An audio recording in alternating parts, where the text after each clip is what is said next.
Hello Roblox lovers, this video I'll show you how to see Roblox password. First open Roblox, then click on three dot or more,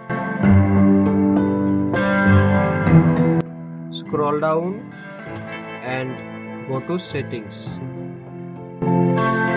then click on accounts info.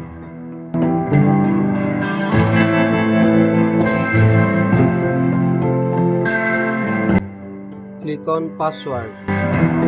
Oops, there have no option to see password. Then go to Google.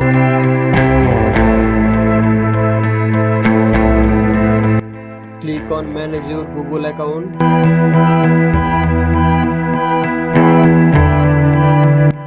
Click on password manager.